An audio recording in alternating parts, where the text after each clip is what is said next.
Welcome back, guys. I know you're probably twitching for some new lore, so I've got the goods.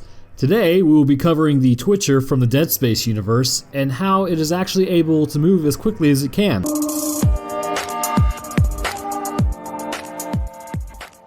First, let's get past the part that everyone knows is coming. If you are new here, please subscribe. I actually recently passed 100, which I am ecstatic about, and let's go ahead and keep growing. Also, I recently read that apparently YouTube isn't alerting y'all to my videos anymore if you aren't constantly watching them. In fact, my brother the other day told me that he didn't even know I was posting. So it's stupid, but smash that Notre Dame bell if you want to know every time I upload. So anyways, enough of that. Let's get back to the twisted forms of humanity redesigned by the marker. So, first things first, what exactly is a Twitcher? A Twitcher, and no, not the people streaming on Twitch, is going to be a standard human in soldier armor that has been killed and turned by the marker, just like the rest of the humans. However, these are typically going to be larger humans, than say normal like the engineers or the people on the Ishimura are, because they are security personnel. That being the case, a Twitcher is going to stand maybe a little taller than a slasher, but it's going to be more muscular than your average slasher.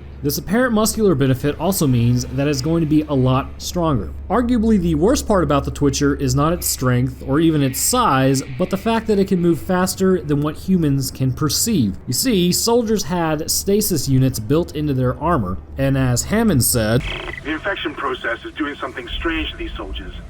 They all have built-in stasis units in their body armor. The infection is merging the stasis unit into their flesh or something, making them move fast. Real fast. Be careful." How did this stasis affect them, though? You wouldn't be wrong in thinking that shouldn't this have slowed them down? You would probably be asking yourself that as it sprints faster than what you can actually see. Somehow, the stasis module has been reversed. This has fed into the necrotized muscle of the Twitcher, allowing it to move much faster than any other variant. This speed has some major benefits for them as well. If it sees you aiming at it, it can almost immediately move out of the way of your shot. This side dart will cause you to have to readjust your aim, which also takes time. Something that you really don't have a lot of when dealing with this type of variant. The Twitcher can get in close even between shots and take a stab at you. For the average civilian, this would mean instant impalement and death. Luckily, Isaac has got a few more chances due to the strength of his rig and armor, but this will not last forever.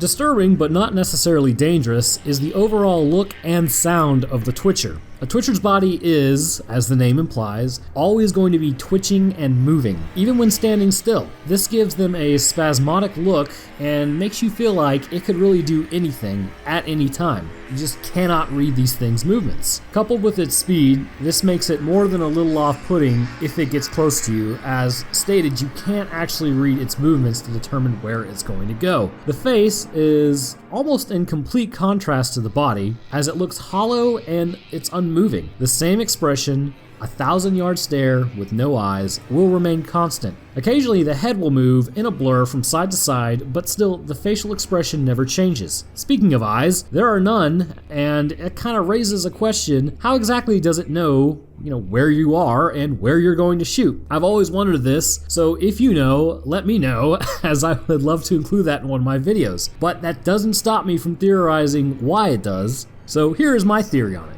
Due to the marker signal being inside of your head, it can communicate with the signal to learn your intent. With normal necromorphs, this communication isn't perceived fast enough, so you are able to land a shot. But due to the Twitcher's increased speed, it can process and react to you. But that's just my theory on it. I mean, I'm not really sure in the actual universe if the marker signal communicates in that way, or maybe that the Twitcher just can see the shot quicker than you or I would be able to, so it appears slower to it, so it's just able to react. Not 100% certain, but it's always cool to kind of hypothesize what's going on. So back to the morphology. On top of the head exists a large gash. From it spring little tentacles.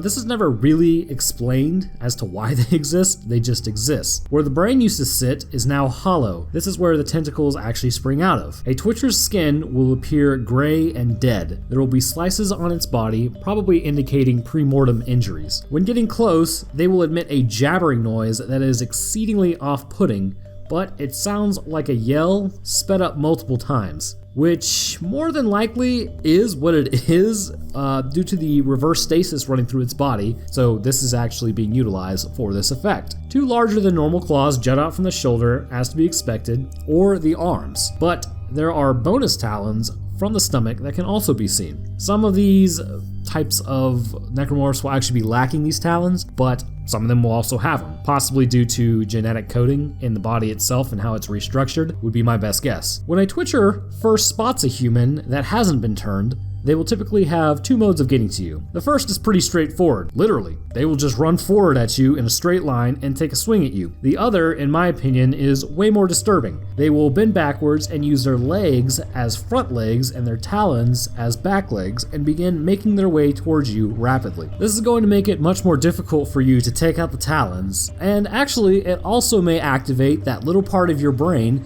that causes you to react to things that scuttle, because this guy is scuttling at you at freaking Mach 10 speeds. Ugh. Usually, if a Twitcher can get you down to a low enough health, they will basically just take a swing at you and say goodnight, as you probably would never see it coming, to be honest. However, if you manage to make it angry enough, it may just put a personal touch on it, turning your digestive tract, lungs, rib cage, heart, really anything located in your main abdomen or thoracic cavity into Swiss cheese before you really even knew what was happening. Not a pleasant way to go. There are basically 2 attacks that exist that I've seen. The first one, and I'll show it here in a second, is basically, it looks like one slice. It just swipes you once, and then it appears that you just kind of walk for a little bit, and then your body falls apart. I guess it's so quick that your organs, spine, probably even your spinal cord are still intact. They just haven't realized that they've been separated. The other one, it's just so quick and it's a barrage of hits that I'm not really sure how you stay together, but you do, at least for a minute.